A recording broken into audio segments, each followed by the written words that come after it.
وارث علم الاولین والآخرین حضرت امام محمد باقر علیہ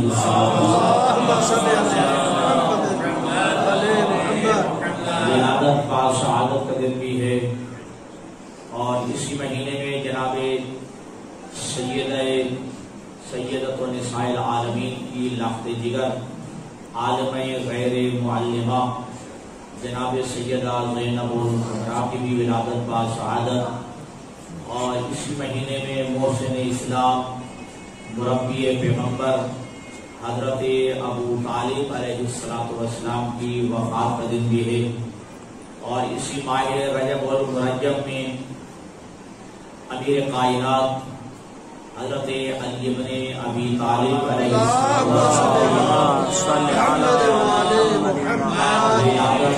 سعادت کا دن ہے، اور اسی ماہ رجب المرجب میں پیغمبر اسلام مبعوث برسالت ہوئے، یعنی آپ نے 27 رجب المرجب کو اعلان نبوت فرمایا، اور قرآن کے نزول کی ابتدا ہوئی، اور اللہ کے نبی نے یہ اعلان نبوت اکیلے بیٹھ کے نہیں کیا بلکہ ایک دعوت کا اہتمام کیا، اور تاریخ اسلام نے اس کا نام دعوت ذوالعشیرہ قرار دیا، اور وہ دعوت ذوالعشیرہ حضرت ابو طالب والد گرامی قدر علی بن ابی طالب علیہ السلام اور جناب عبد المطلب کے فرزند جلیل یعنی حضرت ابو طالب کے گھر میں انجام پذیر ہوئی۔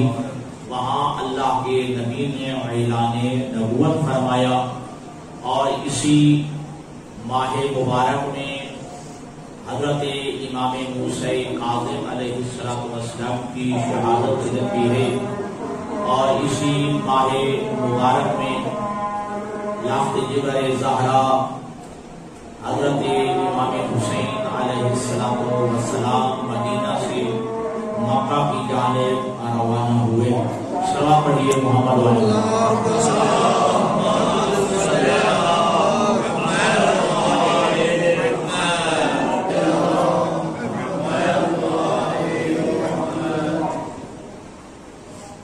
تو اتنے سارے حوالہ جات اور اتنی مناسبات ہیں اس ماہ رجب المرجب میں، اور بعض برادران اہل سنت کے نزدیک معراج کا واقعہ بھی اسی ماہ رجب المرجب میں ہوا،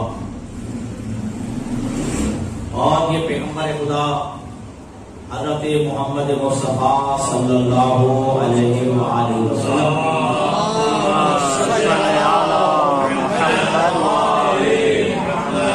خصوصیات میں سے ہے، اور یہ بس آپ کا ہی شرف ہے کہ اللہ نے اپنے حبیب کو معراج جیسی سعادت نصیب فرمائی۔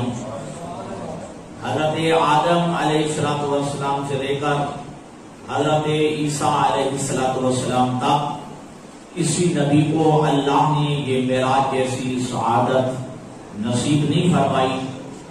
حضرت آدم کہ جو ابو البشر ہیں، حضرت نوح کہ جنہیں آدم ثانی کہا جاتا ہے، اور حضرت ابراہیم کہ جو جد الانبیاء ہیں، شجرۃ الانبیاء ہیں، خلیل الرحمن ہیں، لیکن اللہ نے انہیں بھی یہ معراج جیسی سعادت نصیب نہیں فرمائی۔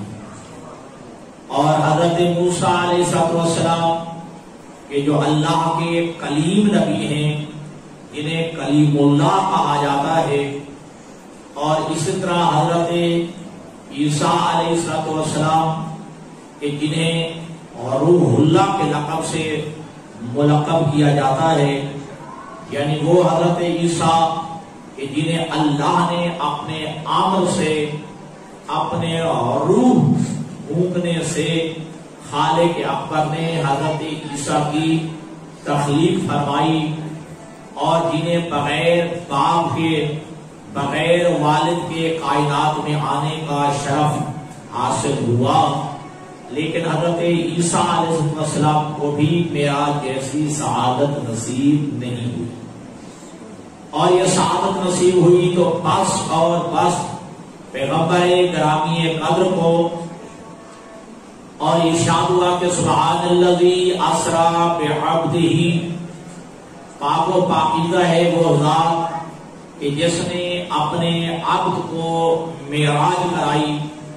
یہ سورہ مبارک اسرا کی آیت ہے، 15ویں پارے کی ابتدا ہوتی ہے یہاں سے کہ سبحان الذی اسری بعبدہ، پاک و پاکیزہ ہے وہ ذات کہ جس نے اپنے بندے کو، جس نے اپنے عبد کو معراج کرائی، لیلاً ایک رات ایک شب، من المسجد الحرام الی المسجد الاقصی، مسجد حرام سے شروع ہوئی اور اس کا اختتام مسجد اقصی سے ہوا۔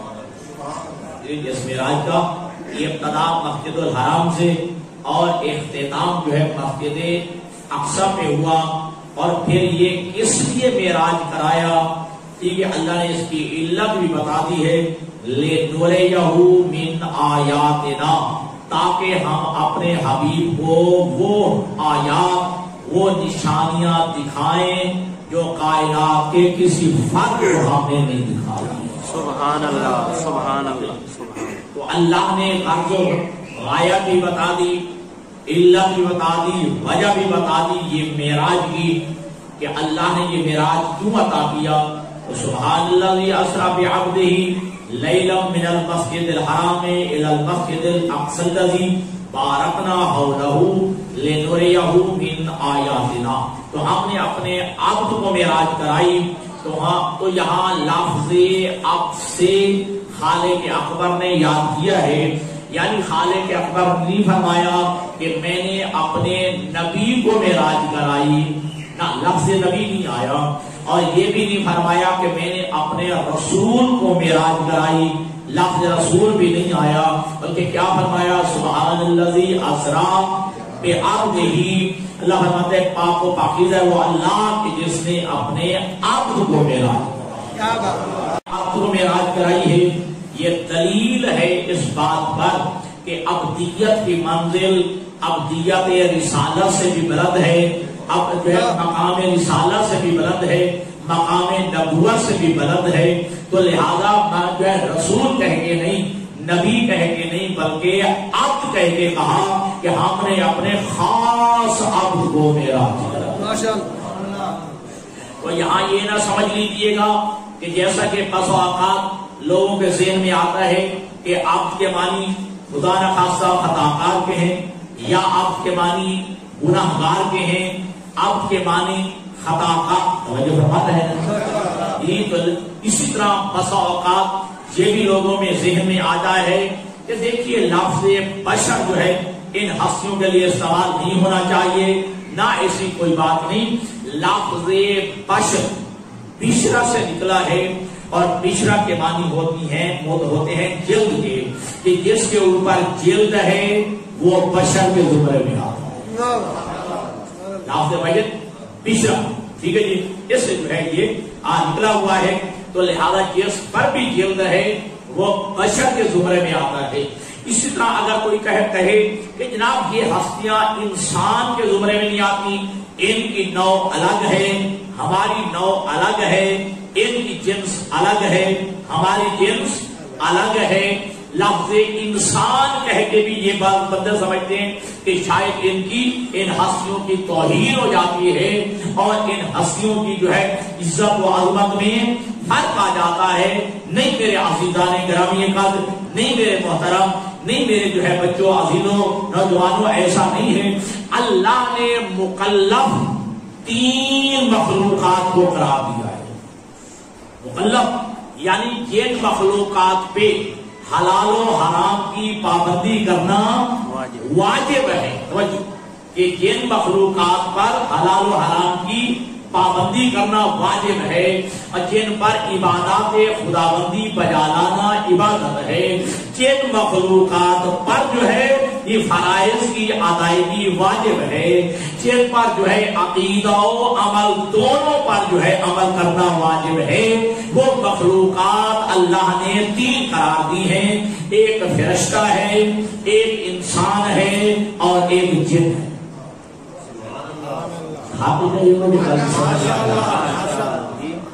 کہ مکلف مخلوقات کتنی ہیں؟ تین ہیں، جن، انسان اور فرشتہ، ٹھیک ہے جی۔ اور آپ آگاہ ہیں کہ فرشتے وہ مخلوق ہے جسے اللہ نے معصوم بنایا ہے، لیکن معصوم محض، ٹھیک ہے جی، توجہ فرمائیے گا، معصوم محض، یا جو صحیح سمجھیے کہ فرشتوں کی جو عصمت ہے وہ عصمت اجباری ہے، کہ اللہ نے چونکہ فرشتوں میں گناہ کرنے کی صلاحیت ہی نہیں رکھی ہے، اللہ نے گناہ کرنے کی قوت ہی نہیں رکھی ہے، اس لیے یہ جو ہے معصوم ہے، لیکن معصوم محض ہیں، اور ان کی عصمت اجباری ہے۔ اللہ نے جبراً ان کو گناہوں سے دور رکھا ہوا ہے۔ ان میں خواہشات نفس بھی اللہ نے نہیں رکھا ہے، اللہ نے ان میں جو ہے گناہ کرنے کی صلاحیت ہی نہیں رکھی ہے، توجہ فرما رہے ہیں۔ تو اللہ نے فرشتوں کو معصوم بنایا ہے۔ پھر جملہ سمجھیے گا کہ اللہ نے ان کو معصوم بنایا ہے، اور ان کی جو عصمت ہے وہ عصمت اجباری ہے۔ اللہ نے فرشتوں میں خواہشات نفس نہیں رکھی ہے، اللہ نے فرشتوں میں جو ہے گناہ کرنے کی صلاحیت نہیں رکھی ہے۔ اور پھر یہ کہ جب سے اللہ نے خلق کیا ہے، اگر کوئی تصویر میں ہے تو تصویر کر رہا ہے، میں نے کہا جب سے ہے۔ اب یہ جب نہ آپ جان سکتے ہیں نہ میں جان سکتا ہوں۔ جو فرشتہ تصویر میں مشغول ہے وہ تصویر کر رہا ہے، جو فرشتہ رکوع میں ہے وہ تب سے لے کر آج تک رکوع میں ہے۔ کچھ فرشتے ایسے ہیں جو سجدے میں ہیں، جب سے ہیں، جب سے ہیں وہ سجدے میں مشغول ہیں، جو اللہ کی حمد کے لیے ہیں، بس حمد خداوندی میں مشغول ہیں۔ ہاں کچھ فرشتے وہ بھی ہیں کہ جن کی ایک ذمہ داری اور بھی ہے کہ وہ ہر شب جمعہ کو چوک در چوک 70,000 کی تعداد میں قبر حسین کی زیارت کرنے کے لیے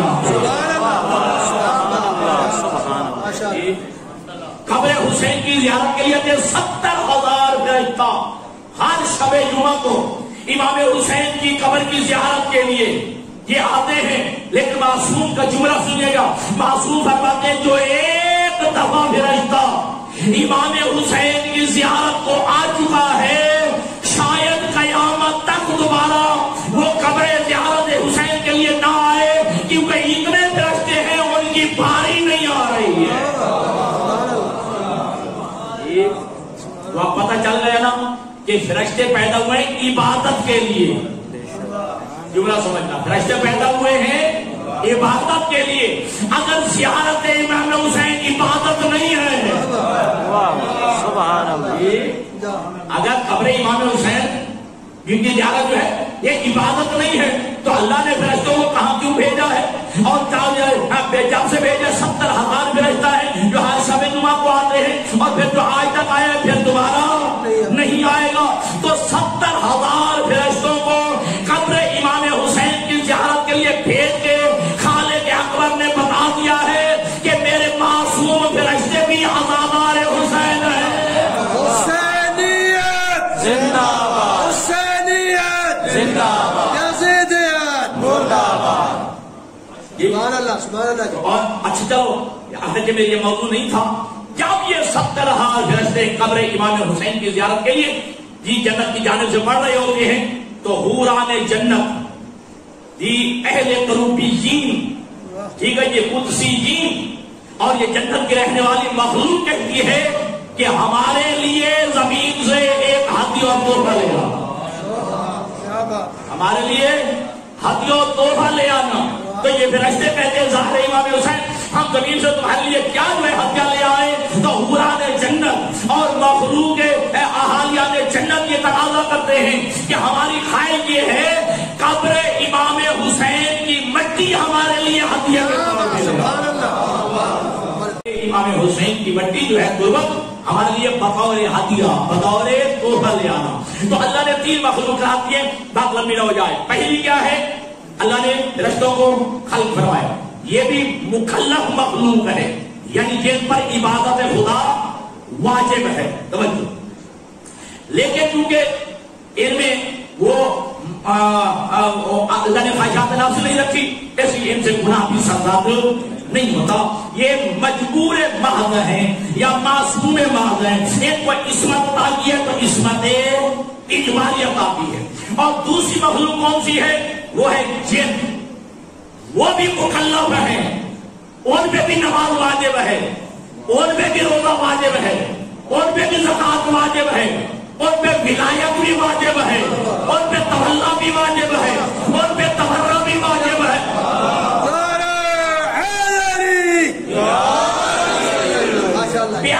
نہیں تو جو کیجیے گا جی. ہمارے نبی جیسا ہمارے نبی ہیں وہ جنوں کے بھی نبی ہیں. جیسا علی ہمارے آقا ہے، علی ہمارے مولا ہے، علی ہمارے لیے حجت ہے، ویسے علی جنوں کے لیے بھی وہ جنوں کے لیے بھی حجت ہے. تو ان پہ بھی عبادت واجب ہے. قرآن کی واضح آیت موجود ہے جو آپ حد تک کے بچوں کو بھی یاد ہے کہ وما خلقت الجن والانس الا لیعبدون، کہ میں نے جنوں انسانوں کو خلق نہیں کیا مگر اپنی عبادت کے لیے. تو پتہ چل گیا عبادت میں دونوں شریک ہیں، جن بھی ہیں انسان بھی ہیں، جن بھی ہیں اور انسان بھی ہیں. اور ایک دلیل کو کہ ان جنوں کا آقا بھی علی ہے، ان جنوں کا مولا بھی علی ہے. جی جو زیارت پہ گئے ہیں بھائی ذاکر، باقی دوست بھی جو نہیں گئے، اللہ سب کو زیارت کی توفیق عطا فرمائے. یہ مسجد کوفہ کے جس دروازے سے داخل ہوتے ہیں اس دروازے کا نام ہے باب صوبان. صوبان کہتے ہیں التہا کو. توجہ، صوبان کہتے ہیں التہا کو. علی ابن ابی طالب مسجد کوفہ میں تشریف فرما ہے، صحابہ کا مجمع ہے، اپنے بھی ہے، بیگانے بھی ہے، سارے بھی ہے، موالی بھی ہے. علی ابن ابی طالب کے سامنے مجمع ہے. ایک اللہ باب صوبان سے داخل ہوا، لوگ ڈرے. توجہ، راستہ دیا، لیکن یہ اللہ چلتا ہوا منبر پہ چڑھتا ہوا علی کے پاس آ گیا. یہ علی کے پاس آ گیا اور اس اللہ نے علی ابن ابی طالب کے کان میں کچھ کہا، سرگوشی کی، واپس چلا گیا اسی راستے سے. جی بیٹھنے والوں نے کہا یا علی، یہ جو صوبان آیا تھا، یہ جو اللہ آیا تھا، کیا کہنے آیا تھا؟ توجہ فرمائیے گا. کہا آقا والا، ہم جنوں کا یہ جن تھا جو صوبان کی شکل میں آیا، جو اللہ کی شکل میں آیا، یہ جن تھا اور کہنے آیا ہے کہ یا علی ہمارا سردار دنیا سے چلا گیا ہے، ہمارے لیے سردار کا بندوبست کر دیجیے.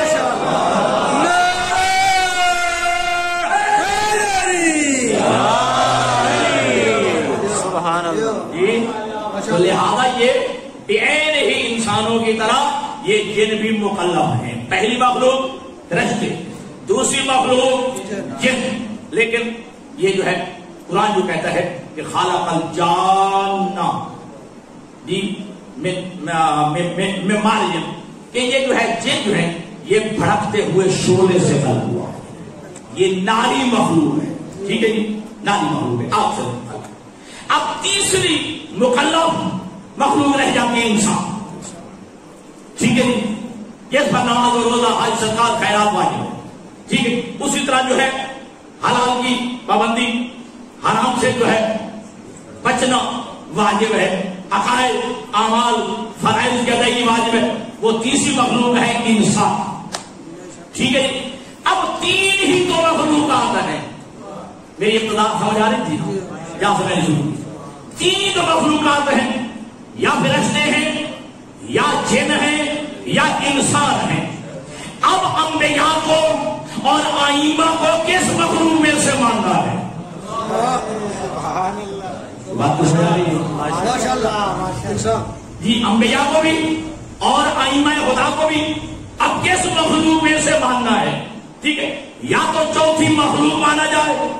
توجہ فرمائیے گا. ٹھیک ہے، ہاں ان کی خلقت نورانی ماشاءاللہ جی ان کی خلقت نورانی ہے، لیکن جب کائنات میں تشریف لائے لباس بشریت پہن کے آئے. ہاں لفظ انسان آئمہ پہ بھی صادق آتا ہے، لیکن اکمل ترین انسان، کامل ترین انسان، جہاں جو ہے انسان کے ادراک کی بلندی ختم ہو جائے وہاں سے آل محمد کی ادراک کی ابتدا ہو جائے. جہاں کائنات کی عظمتیں ختم ہو جاتی ہیں شادی، جہاں کائنات کی فضیلتیں ختم ہو جاتی ہیں، جہاں جو ہے مخلوقات باقی مخلوقات کے کمالات ختم ہو جاتے ہیں، وہاں سے اکمل ترین مخلوق محمد و آل محمد کے کمالات کی ابتدا ہو جاتی ہے.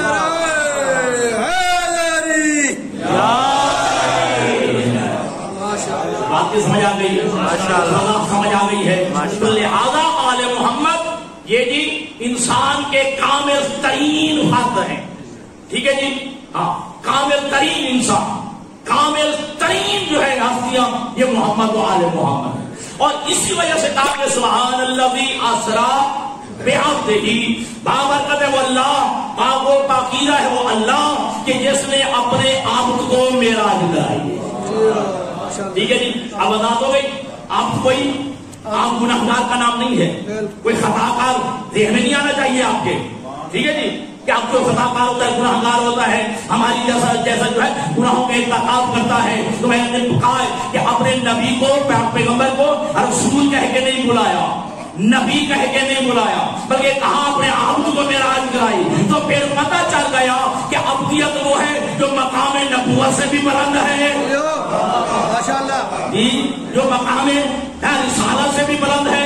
اچھا اب جملہ کہوں آپ عقیدوں کے لیے کہ عبدیت کا مقام تو اتنا بلند ہے، اگر بندہ اس کا عبد ہو جائے، منزل عبدیت پہ پہنچ جائے تو معراج نصیب ہو جاتا ہے.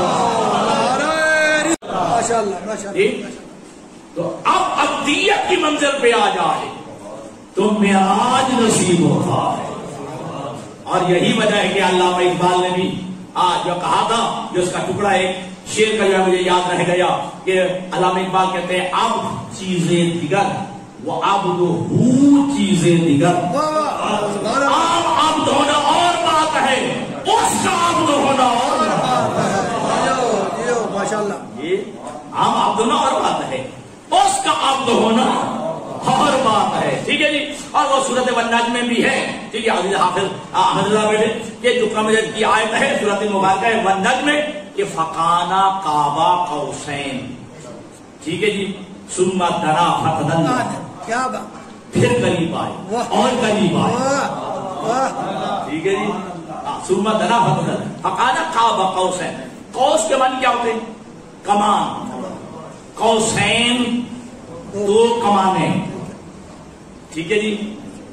یہاں سے کمان گول دائرے کی شکل ہوتی ہے. ٹھیک ہے جی.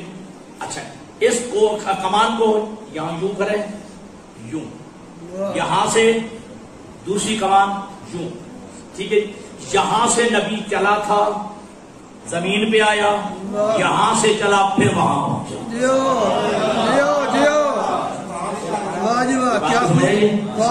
کیا بات ہے جی. کانا کعبہ قوسین. ٹھیک ہے جی. قوس کہتے ہیں اس کو کمان کو، اور قوسین دو کمانیں، دو کمانوں کا فاصلہ رہ گیا. ٹھیک ہے جی. ہاں دو کمانوں کا فاصلہ رہ گیا. یوں اللہ کے نبی چلے ہیں. ٹھیک ہے جی. پہنچ گئے، وہاں سے چلے یہاں آئے، یہاں سے چلے پھر وہاں پہنچے. ٹھیک ہے جی. چلو اور جملہ سمجھاؤں کہ فقانا کعبہ قوسین. ٹھیک ہے. یہ آپ پرکار، یہ بچے جو جیومیٹری پڑھتے ہیں، پرکار جو ہے یوں ہوتی ہے نا اس شکل کی، ایک جگہ رکھ کے یوں گھمایا جاتا ہے. ٹھیک ہے جی. یہاں سے لے کے یہاں تک گھما دو، ایک کمان بن گئی. پھر یہاں سے گھمانا شروع کرو، یہاں تک لے آؤ، دو کمانیں بن گئی ہیں. ٹھیک ہے جی. تو لہٰذا پرکار کی مثال سے سمجھے کہ میرا نبی وہاں سے چلا، یہاں پہ آیا. ٹھیک ہے جی. وہاں نورانیت پہن کے آیا تھا، جہاں آیا لباس بشریت میں، جب وہاں پہنچا ہے پھر اسی حالت میں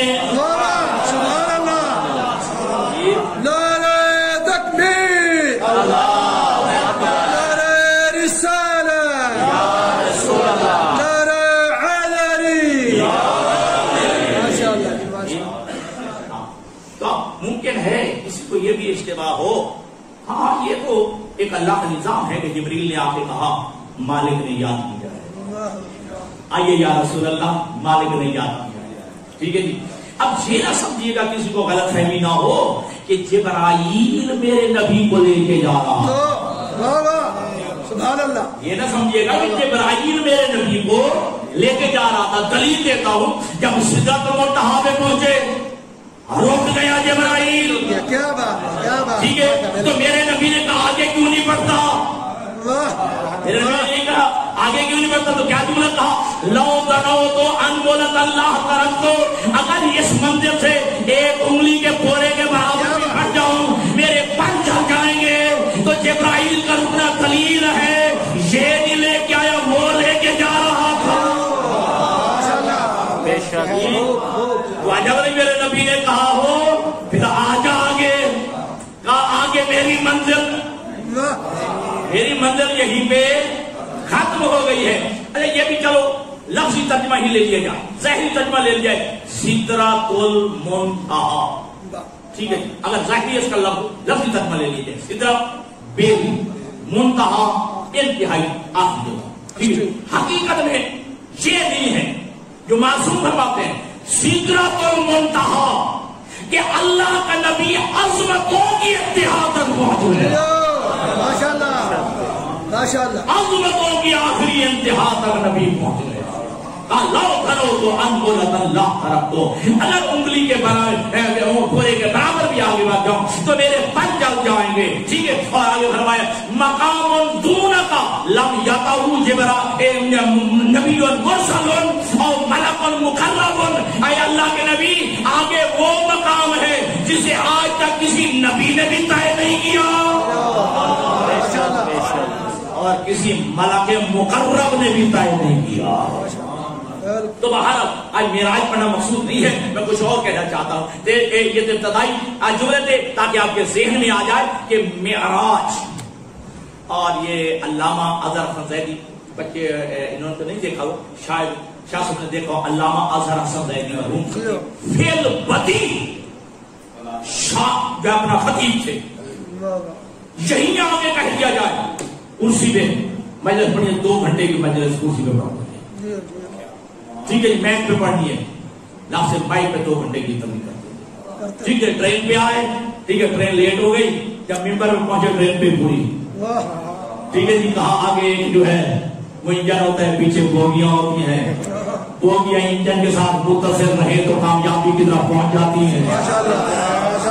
بہرحال ان کی جو ہے وہ اس طرح کے جو ہے فیل بدی جو ہے وہ خطیب تھے علامہ اظہر حسن زیدی مرحوم. وہ تو کہا کرتے تھے میری 1.25 گھنٹے کی 1.5 گھنٹے کی تقریر یاد نہ رکھنا اور میرا ایک لفظ یاد رکھنا, یہ معراج کیا ہے, یہ معراج کیا ہے, یہ معراج کیا ہے, معراج کیا ہے, میم عین رے الف جیم, یہ معراج کیا ہے, کہا رے. ٹھیک ہے, توجہ, میم عین رے الف جیم. پھر آپ کو جب متوجہ کرو تاکہ آپ یہ دیکھیں میرا سمجھ آ جائے. تو علامہ اظہر زیدی کہتے ہیں میم اور عین کے راج کو معراج کہتے ہیں. میم اور عین کے راج کو معراج کہتے ہیں. ان کا میرے 1.5 گھنٹے کی 1.5 گھنٹے کی تقریر یاد رکھنا, پر اتنا یاد رکھ لینا کہ میم اور عین کے راج کو معراج کہتے ہیں.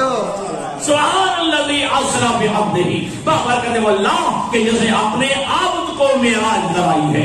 چونکہ میرا نبی تمام نبیوں سے افضل, اس لیے میرے نبی کو معراج ہوا, کسی نبی کو معراج نصیب نہیں ہوا. اب اس اعتبار سے اچھا چلو یہ بات کرتا ہوں, ہم سے دلیل مانگی جاتی ہے. ہمارا عقیدہ ہے کہ علی سے لے کر ہادی مہدی تک یہ پیغمبر کو چھوڑ کے باقی انبیاء سے افضل ہے. لہدے ہوئی ہے ٹی وی پہ کافی دفعہ میں شاید جملہ سنا ہو. ٹھیک ہے, وہاں پہ بڑا جو ہے کھپ ہوئی ہے وہاں جو کہ یہ عقیدہ ہے ان کا کہ علی سے لے کر ہادی مہدی تک یہ ہستیاں جو ہے وہ پیغمبر کے علاوہ باقی انبیاء سے افضل ہیں. ٹھیک ہے, باقی اپنی جگہ پہ ایک دلیل جو عقلی دلیل ہے, یہ نبی تمام نبیوں سے افضل. ماشاءاللہ. جی تو پھر یہ امت تمام امتوں سے افضل. اگر نبی افضل ہے تو پھر جو نبی کا قائم مقام ہے تو پھر جیسے نبی افضل ہے اس سے نبی کا جانشین علی افضل ہے. وہ کمالات اور فضائل وہ الگ بات ہے کہ جس نے آدم کو علم کی طرح اس کے علم میں دیکھنا ہو، جناب نوح کو اس کے فام میں دیکھنا ہو، جناب ابراہیم کو اس کی خلت میں دیکھنا ہو، جناب موسیٰ کو اس کے ذوق میں دیکھنا ہو، جناب عیسیٰ کو اس کے تقوی میں دیکھنا ہو، جناب ابراہیم کو اس کی خلت میں دیکھنا ہو، جناب یوسف کو اس کے حسن میں دیکھنا ہو، جناب ایوب کو اس کے صبر میں دیکھنا ہو.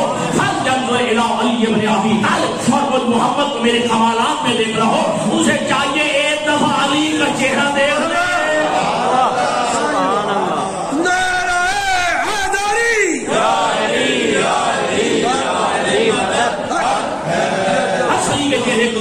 کمالات انبیاء نظر آئیں گے. تو میں کہا کرتا ہوں اگر جو ہے 1.25 لاکھ نبیوں کو اگر وحدت میں دیکھو تو ایک علی نظر آتا ہے، علی کو بخیر دیا جائے تو 1.25 لاکھ نبی نظر. اب میرا نبی ہے تمام نبیوں سے افضل، تو میرے نبی کی امت ہے تمام امتوں سے افضل. جب افضل نبی کو معراج ہوئی پھر اس فضیلت میں امت بھی معروف نہ رہ جائے، پھر اس فضیلت میں کمال میں امت بھی محروم نہ رہ جائے، تو کہا ہے میرا حبیب ہم نے تجھے معراج عطا کی ہے عرشوں پہ، اور جو تیری امت کے لوگ ہیں ان کو بھی ہم معراج نصیب کریں گے. کیا فرما دے الصلاۃ معراج المومن، نماز مومن کی معراج ہے، تیرا معراج عرشوں پہ ہے، مومن کی معراج نماز میں ہے.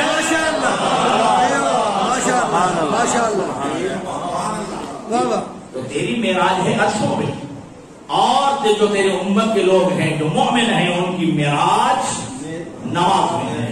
توجہ فرما رہے ہیں. تو سبحان الذی اسری بعبدہ ہی بات لمبی نہ ہو جائے. تو اللہ کا نبی کو اللہ نے عبد کہہ کے بلایا. عبدیت کی منزل بہت بلند ہے، اور آپ تو شوق میں بھی پڑھتے رہتے ہیں کہ اشہد ان لا الہ الا اللہ وحدہ لا شریک لہ واشہد ان محمدا عبدہ ورسولہ. محمدا عبدہ ورسولہ. تو پہلے پیغمبر کی عبدیت کی گواہی ہے، پھر رسالت کی گواہی. ماشاءاللہ جی ٹھیک ہے جی. عبدیت کی گواہی پہلے ہے اور رسالت کی گواہی بعد میں دی جا رہی ہے، کہ میں گواہی دیتا ہوں کہ محمد مصطفیٰ اللہ کے پہلے عبد ہیں، پھر بعد میں اللہ کے رسول ہیں. تو دوستان کرام یہ بات اللہ نے جو ہے عبد کو یہ مقام عطا کیا ہے. اچھا ایک بات اور بھی ہے، عبد اللہ کا ہو یا عبد نبی کا ہو، سبحان اللہ، ٹھیک ہے جی. لیکن کہنے والے کا اپنا کمال ہے.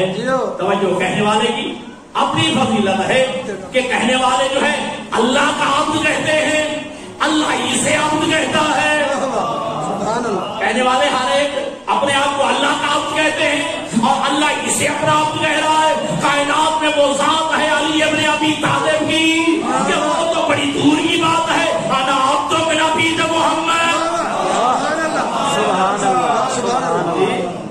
انا عبد من عبید محمد. میں تو محمد کے کہ جو عبد ہیں میں ان کا بھی ہوں. توجہ فرما رہے ہیں. تو ہمارا دوستان گرامی کا یاد رکھیے گا کہ یہ فضیلت ہے، یہ مقام ہے کہ وہ عبدیت کی منزل میں اپنے آپ کو فخر کر کے کہتے ہیں. اور روایت میں ہے، اور میں ذمہ داری سے کہہ رہا ہوں، میرے جملے ریکارڈ ہو رہے ہیں کہ آدم سے لے کر ٹھیک ہے جی میرے نبی تک، پھر پیغمبر سے لے کر آج تک، اور آج سے لے کر قیامت تک. شاید یہ جملہ کوئی نہیں کہے گا، پہلے کسی نے نہیں کہا، شاید آپ بھی کوئی نہیں کہے گا، کوئی کہہ بھی نہیں سکتا. بس آپ کے قول موحدین علی ابن ابی طالب نے کہا ہے کفا بی عزت ان اکون لک عبدا کفا بی فخرا ان تکون لی ابا. اے میرے اللہ، علی کی عزت کے لیے اتنا ہی کافی ہے کہ علی تیرا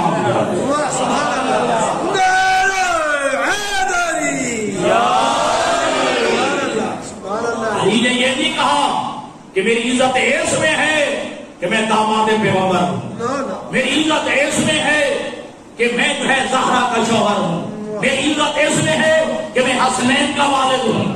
توجہ، یا یہ نہیں کہا کہ میری عزت اس میں ہے کہ میں کعبہ میں پیدا ہوا ہوں، میری عزت اس میں نہیں ہے کہ میں شب ہجرت بستر رسول میں سویا ہوں. ٹھیک ہے جی، بلکہ کیا کہا اے میرے اللہ علی کی عزت کے لیے اتنا ہی کافی ہے کہ علی تیرا علی تیرا عبد ہے.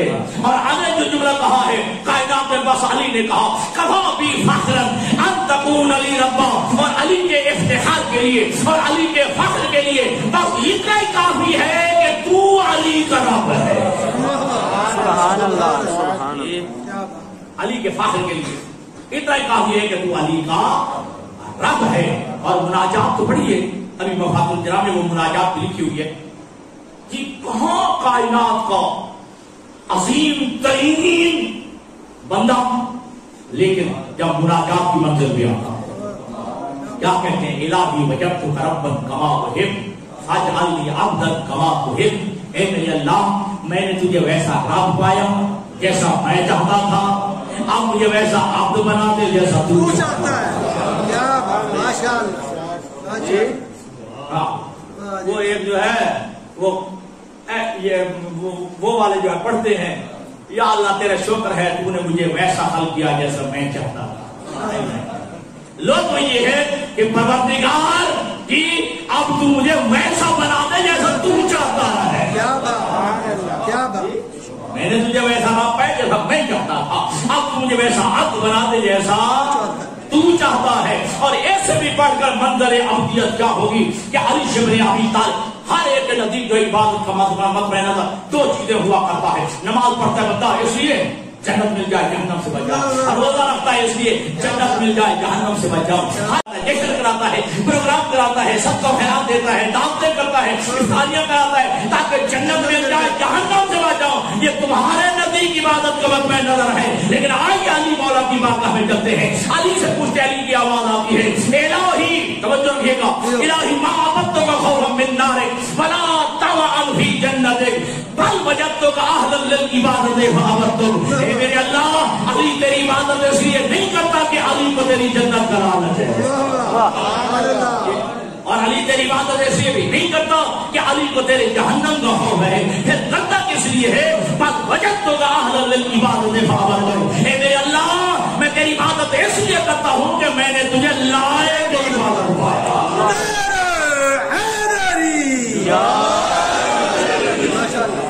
پروردگار کو لائق عبادت ہے، لائق سجدہ ہے، اس لیے میں تجھے سجدہ کرتا ہوں. میں تیری عبادت اس کرتا ہوں میں نے تجھے لائق عبادت پایا ہے.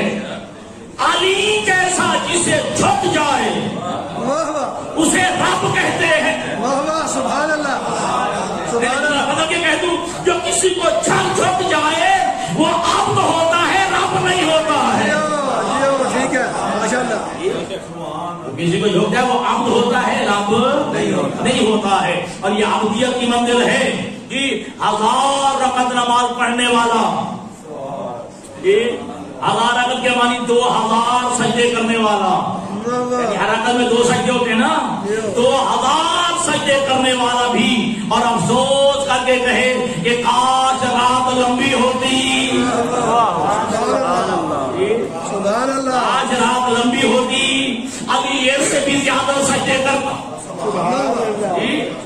تو علی ابن ابی طالب جو ہے وہ سجدہ کر رہے ہیں، اپنے آپ کو عبد کہنے پہ فخر کر رہے ہیں، اپنے لیے عزت جو ہے وہ عبد کہنے میں سمجھ رہے ہیں. تو جو کسی کو جھک جائے وہ عبد ہوتا ہے، رب نہیں ہوتا ہے. تو میرے عزیزوں پلے باندھ دیجیے گا میرا یہ جملہ، ذہن میں بٹھا دیجیے گا میرا جملہ کہ وہ خالق وحدہ لا شریک ہے، یہ مخلوق وحدہ لا شریک ہے. ہاں کبھی جو ہے نا وہ موقع آتا ہے ہوا نحن نحن و نحن نحن ہوا جی، یہ غازیوں کی باتیں ہیں، یہ صوفیوں کی باتیں ہیں. یہ ہمارے ہاں نہیں ہے کہ ایک منزل آتی ہے یہ وہ ہو جاتے ہیں وہ یہ ہو جاتا ہے، بلکہ وہ رہتا ہے، یہ رہتے ہیں. ہاں وہ خالق وحدہ لا شریک ہے، یہ مخلوق وحدہ لا شریک ہے. لیکن یاد رکھنا علی ابن ابی طالب جانتے تھے تبھی تو علی نے کہا ہے ہذا فی رجلان محب عالم و مبغض عالم کہ میرے بارے میں 2 بندے ہلاک ہوں گے. وہ فہم، وہ فراست، وہ ادراک اور بصیرت اور بصارت دونوں سے علی دیکھ رہے تھے کچھ ہوگا. سبھی تو کہہ دیا کہ حالانکہ نبی رجلان محب و غالب و مبغض و قالب کہ میرے بارے میں دو بندے ہلاک. اب کلمہ اپنی زبان میں کر دوں جی. علی فرماتے ہیں کہ میرے بارے میں دو بندے ہلاک, ایک جو مجھے پڑھا کے اس جیسا بنا دے وہ بھی ہلاک, اور جو مجھے گھٹا کے اون جیسا بنا دے.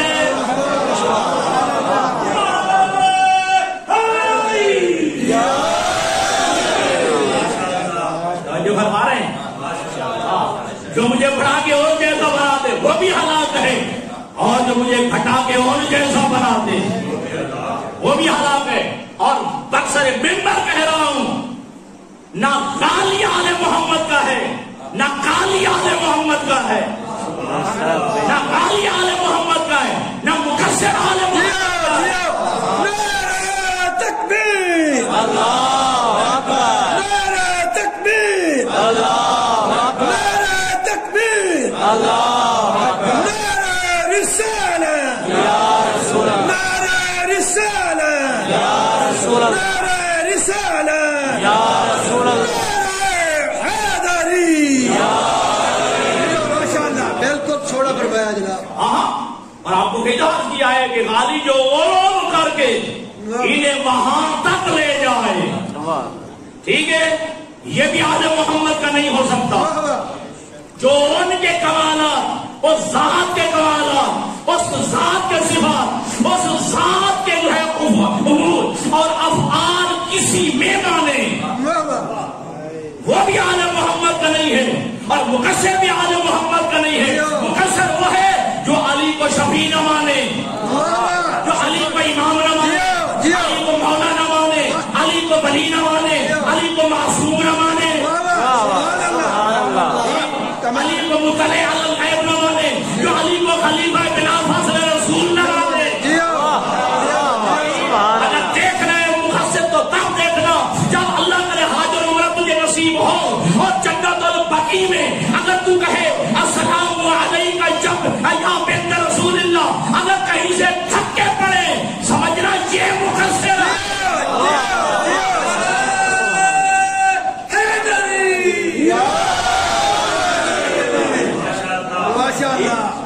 کیا خوب ہے. ہمارے عزیزان گرامی کا ہاں, تو ابدیت کی منزل بلند ہے.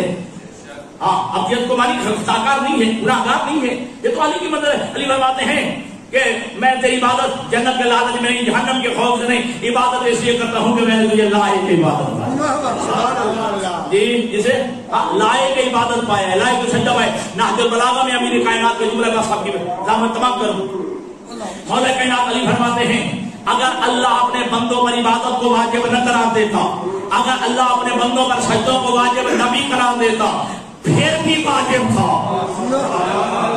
اسے علی کہتے ہیں جی, اسے علی کہتے ہیں جی. آدم افضلیت کی منزل ہے, اور آل محمد انسان کے کامل ترین فرد ہیں. ٹھیک ہے جی. ہاں,